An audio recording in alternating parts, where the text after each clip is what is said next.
What's up, everyone, and welcome to Variant the Podcast. We are live. Right. We live. We are here. So many people have been asking, where have we been? Where have we been, Tim? Where have we been? I got to tell you guys have been on it. You have been asking on social media, all of the YouTube channels. Everywhere. You guys have been asking everywhere. In person. Mm-hmm. Where's the podcast? When's it coming back? Well, we're back. Mm-hmm. So rather than go off on a long rant about where we've been, let's just say it's been an interesting few months. The time continuum is a crazy place. Yep. You know, we traveled through time and now we're here. So there's a lot of things have happened. Yes. In the time that we've been gone, it's been a few months. But more recently, we had to jump on. We've been wanting to jump on, and because we promised you guys so long ago we were going to come on and we are going to start doing shorter form kind of discussions about things that are happening in real time. Yeah, like clips and stuff like that. Yeah. Black Adam is about to come out, but just this week, Dwayne the Rock Johnson at the premiere, or just before the premiere, goes on the Tonight Show. Yes, Fallon. And kind of blows the door off of something massive. Yeah, we got to say spoilers. Yeah. Spoilers for Black Adam incoming, Yes. because even though they said it, I was very angry to hear this. So likewise. Spoilers for Black Adam going forward. Okay. Yeah.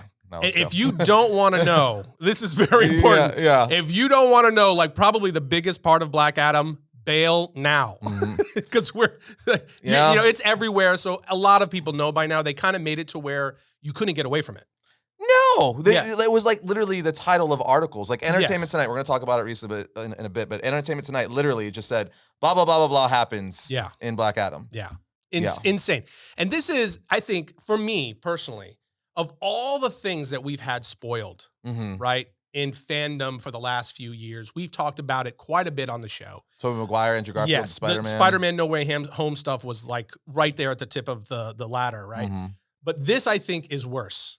And I'll tell you why. And we're talking about the fact that Dwayne The Rock Johnson went on the Tonight Show and essentially, without saying the name Superman, went on and basically spoiled a post-credit scene for the movie that Superman would be returning. Not just Superman, Henry Cavill Superman would be making an appearance and returning in this film. He said it without saying. He said it without saying. And you can go on. In fact, we'll go ahead and play the clip for you right now. I have been saying this is a new era in the DC universe that I love, that we love. It's a new era. And listen to the fans.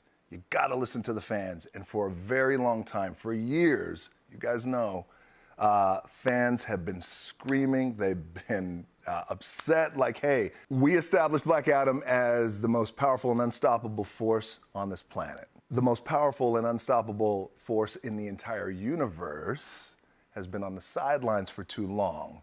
So myself, $7, Danny Garcia, Hiram Garcia, we fought, and we weren't going to take no for an answer. We were going to deliver it to the fans, and then at the end, welcome home. Okay, We're back. we're back. Magic. So, as you can see, he says it in such a way to where it's impossible for it to be anything else. He says, he's been gone. You know, fans have been upset. It's been a couple of years that he has been sidelined. The greatest universal power. The most powerful force in the universe. Black Adam's the most powerful force in the world.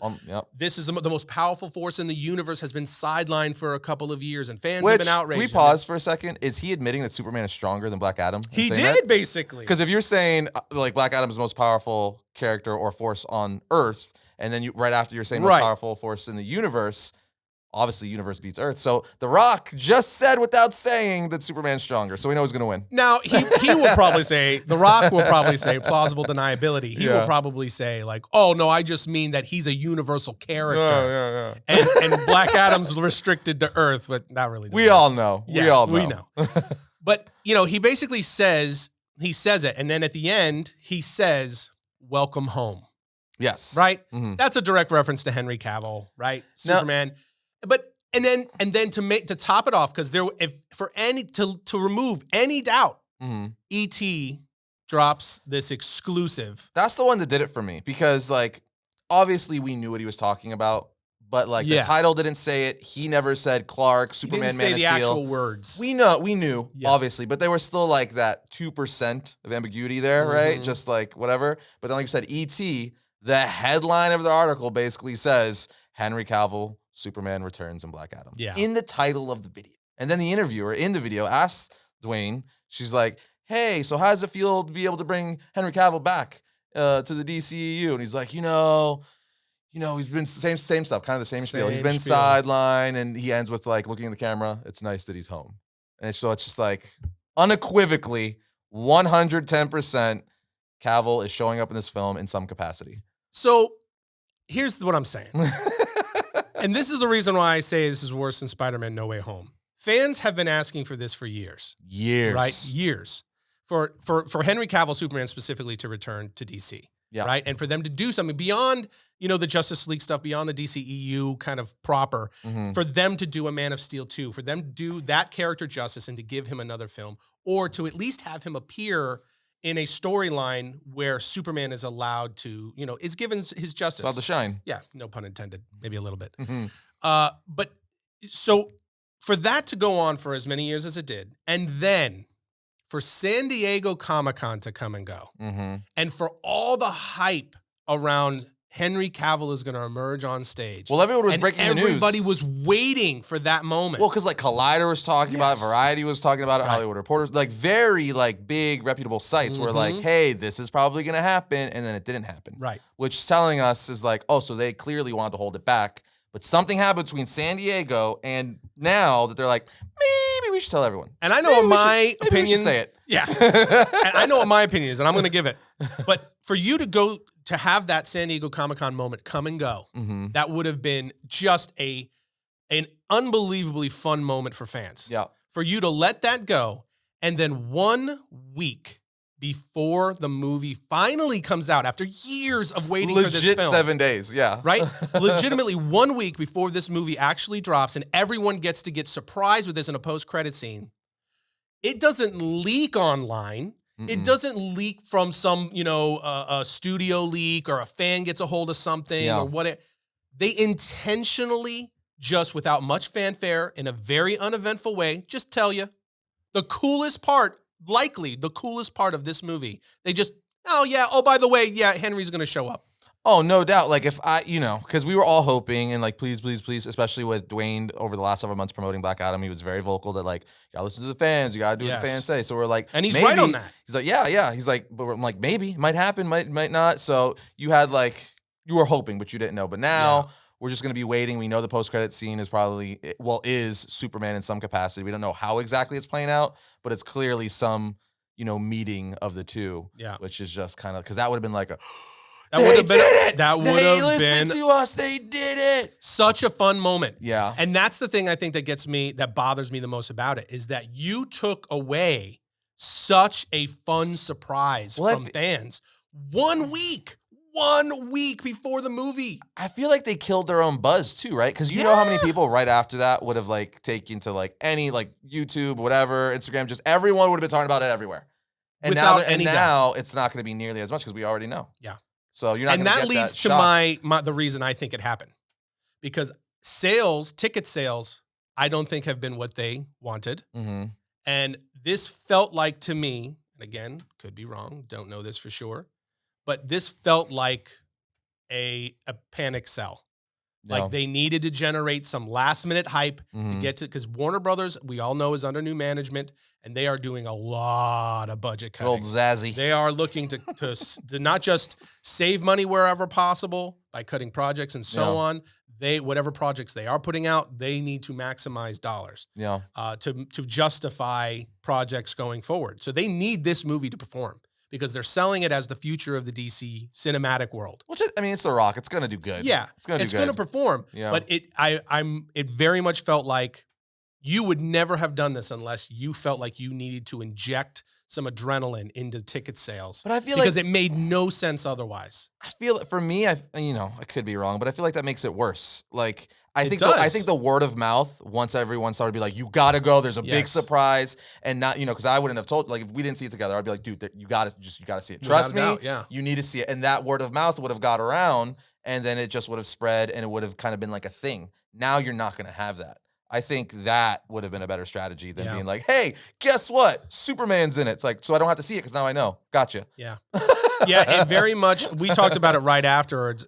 In my opinion, this was a real misunderstanding of how to serve the fans properly. Either that, I don't know what all the details were around it or why they did it or anything like that. And to be 100% clear, we're thrilled that Henry Cavill is back. Oh yeah, this is what I wanted. This is what we wanted. Yeah. Every DC fan was waiting for this. We wanted them to reveal it at San Diego Comic-Con. I mean, him walking in on stage would have been pretty dope. Everybody wanted that. It would have been so fun. Yeah. But so they didn't allow for fans to be served at San Diego Comic-Con, and then they took this off the table, and they just made it so uneventful. Yeah, it's like if you're going to do it, that tells me they clearly didn't have, this wasn't the plan all along. Because if they were going to do it, they should have done it at San Diego Comic-Con, or at the very least New York Comic-Con, which was like 2 days before the premiere. Sure. That's another big event you could have done it at. Yeah. And a lot of people are going to argue like, oh, they didn't have the contract set and they were still negotiating and all this stuff, and Rock was still fighting for it. And that would be fine. But then wait 1 week and let the fans be surprised by the film. Yeah. Let him just show up, because it's not like he's showing up in the movie, right?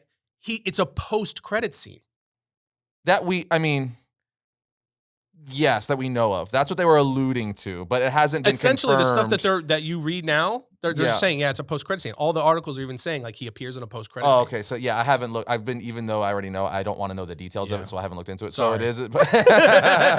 All right. So it is a post-credit scene. All right. So because Fallon in that interview with The Rock was like, in that end though, that person. So I guess that. No, he says in the interview, Fallon says, and after the credits, there's a little scene. And that's when The Rock goes off. Is there two post-credit scenes? Is there like the? I don't know. They don't. Going Marvel style, where you give us two. I don't know. I don't know. But anyway, I'm excited that Henry Cavill is back. But this was this was an epic fail. So now Justice League 2, where they face off against the Man in Black. I guess we'll find out. That's the rumor. We'll see what direction it's going to go. Or is it just going to be like? Would you rather, real quick before we move on to the last topic? Would you rather Shazam and Superman team up to fight Black Adam in a movie, or the Justice League versus Black Adam? I would really more like a story that is centric around Shazam, Black Adam, I think, first, before we get back to Justice League. I think there's so much work that has to be done before we get back to a Justice League and try and attempt another Justice League film. What if it is just Man of Steel 2, Black Adam's the villain? That to me is the answer, because you can incorporate Shazam into that. Yeah, you could do a Shazam 2 and then do another film that is about, but then I'm kind of like, do you really need Superman to partner with Shazam to go against Black Adam? I mean, not necessarily, but in the comics they've fought, together all the time against Black Adam. That's true.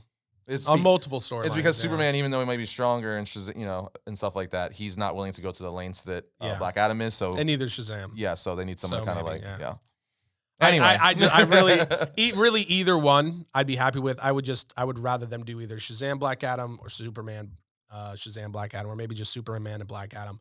Yeah, before getting back to I want Man of Steel 2, Black Adam the villain. That's what I want now.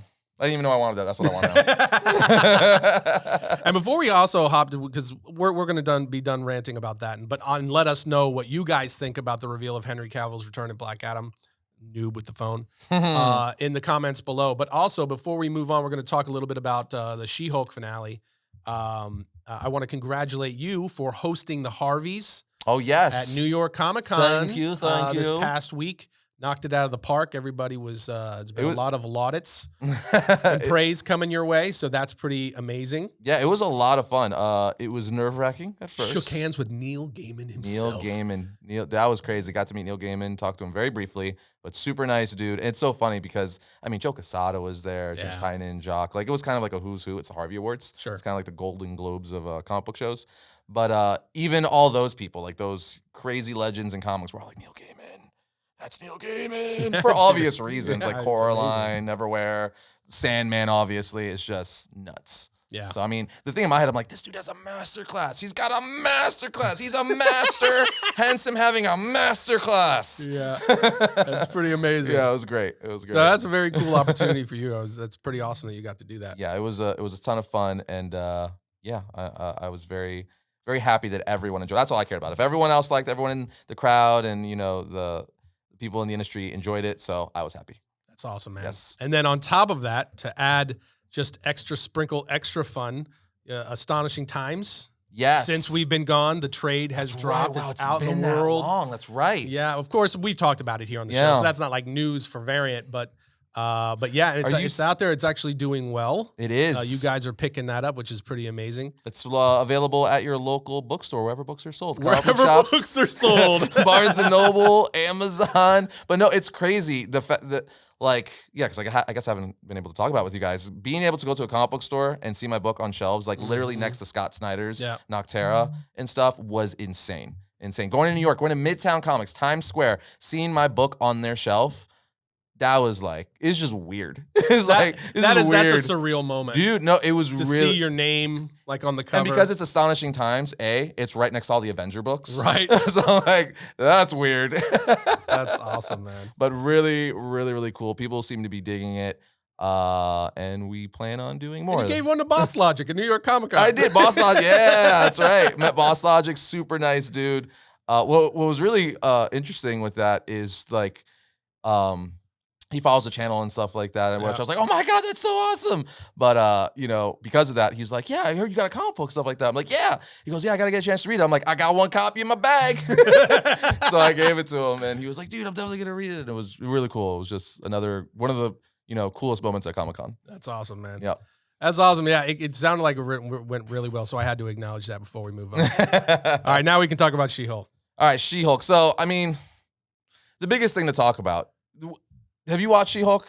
I watched everything up to I did not watch the finale just because I could not do it. So you want to talk about the whole thing or just the I got this general gist. Okay. I did the bullet points, so we can talk about it openly. Okay, so I mean, we can hit the highlights just for time's sake. I mean, because it's one of those shows up front.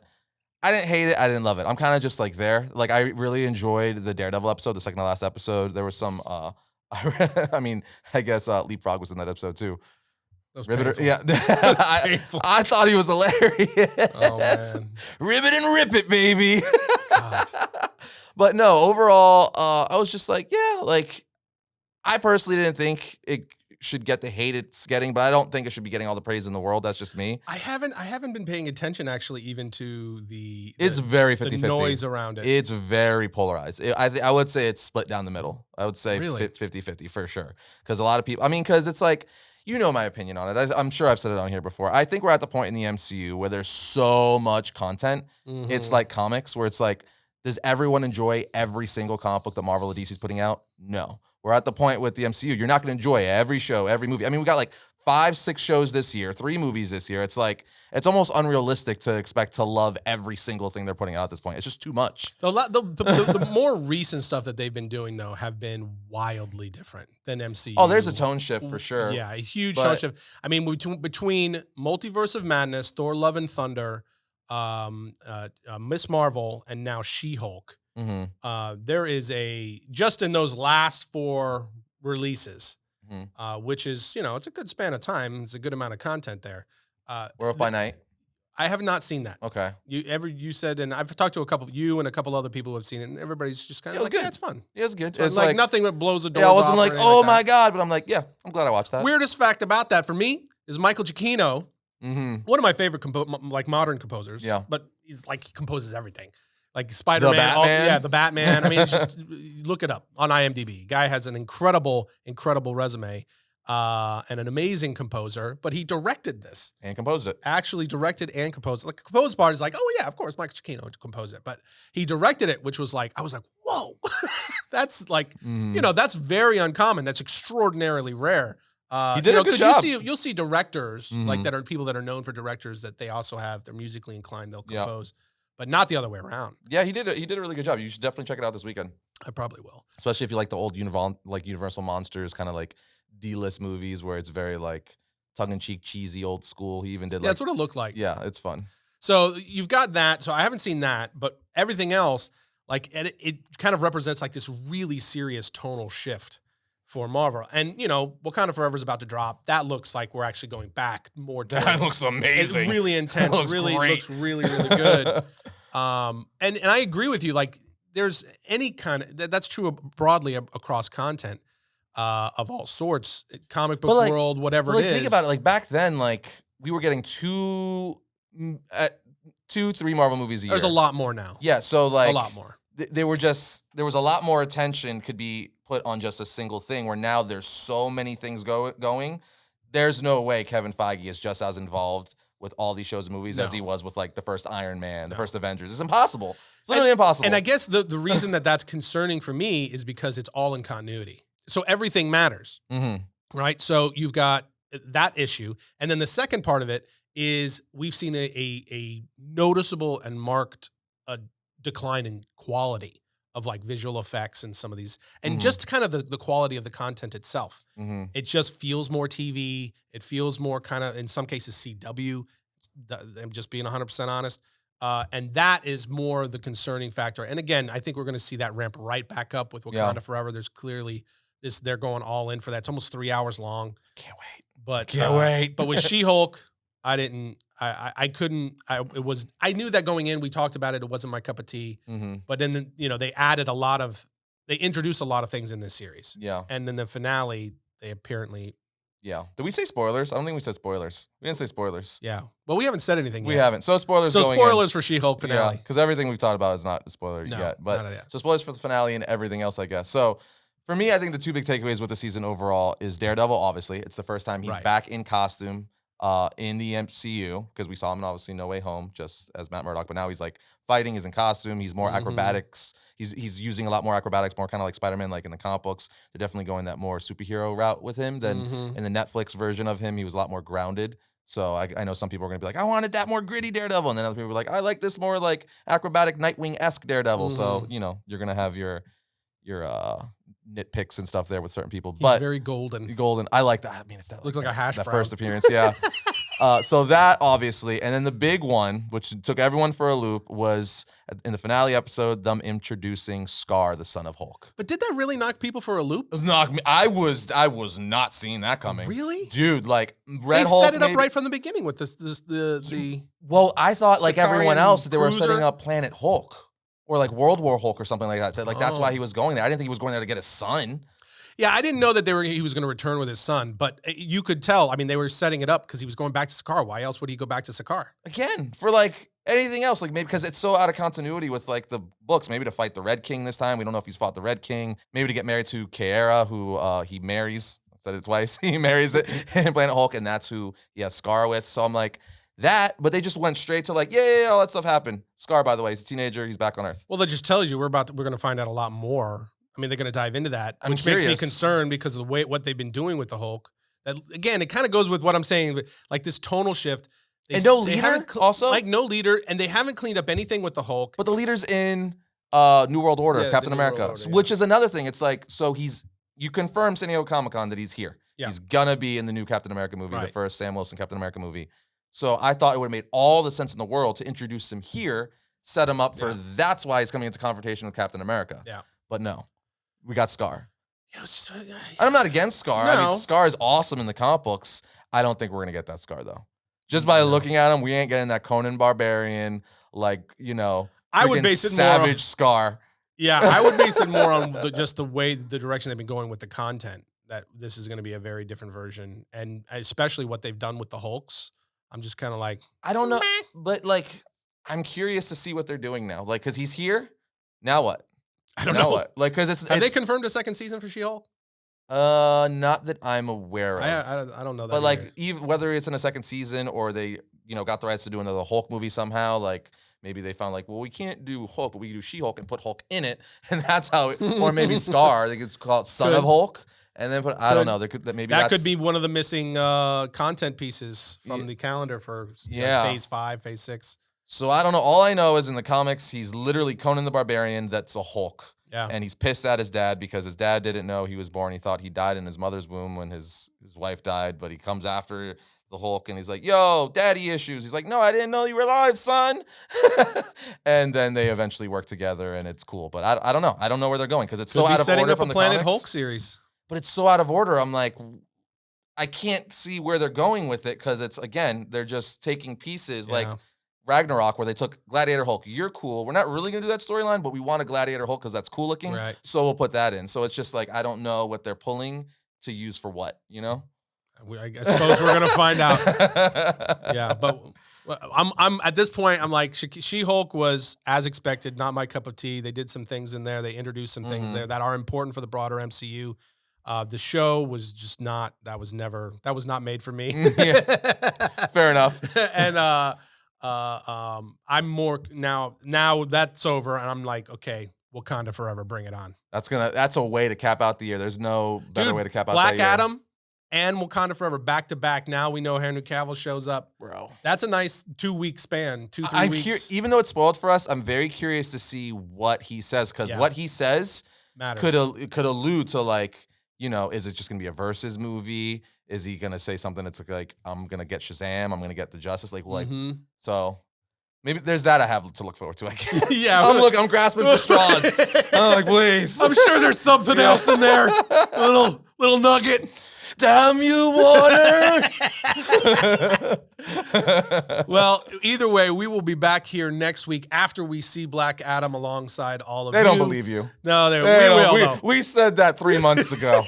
And now look. We will be back next week to talk about Black Adam for sure once we see it and give you guys our thoughts and rundown on it. And we're gonna fix our schedule. Scout's honor. I promise. Promise. All right, we'll see you guys next time when we talk about all things comics.